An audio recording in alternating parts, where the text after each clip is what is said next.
আসসালামু আলাইকুম আ রহমতুল্লাহ। প্রিয় বন্ধুরা, আশা করি মহান রব্বুল আলমিনের অশেষ রহমতে আপনারা সকলেই ভালো আছেন এবং সুস্থ আছেন। প্রিয় বন্ধুরা, আজকে যে আমলটি নিয়ে আপনাদের সামনে উপস্থিত হয়েছি তা হলো ছোট্ট একটি আমল, যে আমলটি করলে আপনারা শত্রুর শত্রুতামি থেকে মুক্তি পাবেন এবং যদি কোনো কঠিন বিপদ আপদের সময় এই আমলটি করতে পারেন, আল্লাহ সুবহানাহু তাআলা আপনাদের সেই বিপদ থেকে মুক্তি দান করবেন।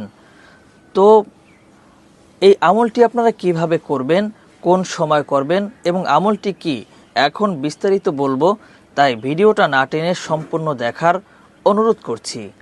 আর আপনারা যারা আমাদের এই ইসলামিক চ্যানেলের নতুন দর্শক রয়েছেন তারা অবশ্যই চ্যানেলটি সাবস্ক্রাইব করবেন, ভিডিওটিতে একটি লাইক দিয়ে আমাদের পাশেই থাকবেন। প্রিয় বন্ধুরা, রাসূলুল্লাহ সাল্লাল্লাহু আলাইহি ওয়াসাল্লাম বলেছেন, আল্লাহ তাআলার গুণবাচক নাম রয়েছে, যেই নামের অনেক অনেক ফজিলত রয়েছে।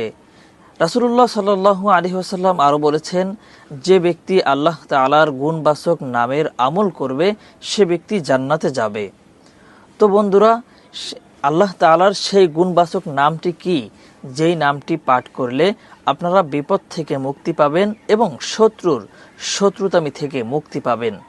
এখন বলছি বন্ধুরা, সেই নামটি হলো আল কাদিরু। আল কাদিরু এই নামটি কখন কোন সময় পাঠ করবেন সেটি এখন বিস্তারিত বলছি। প্রিয় বন্ধুরা, আল কাদিরু এই নামটির অর্থ হলো মহা ক্ষমতাবান। এই নামটির আমল হলো, যে ব্যক্তি অজুতে প্রত্যেক অঙ্গ ধোয়ার সময় এই নামটি পাঠ করবে আল কাদিরু, সে শত্রুদের হাতে কখনো পাকড়াও হবে না, শত্রু তার কোনো ক্ষতি করতে পারবে না। আর যে ব্যক্তি যদি কোনো বিপদ আপদে পড়ে, কঠিন মুসিবতে পড়ে, তখন যদি 41 বার এই নামটি পাঠ করে, এই নামের আমল করে, আল্লাহ সুবহানাহু তাআলা তাকে সেই কঠিন বিপদ থেকে মুক্তি দান করবেন। মহান আল্লাহ সুবহানাহু তাআলা আমাদের এই আমলগুলো করার তৌফিক দান করুন, আমিন।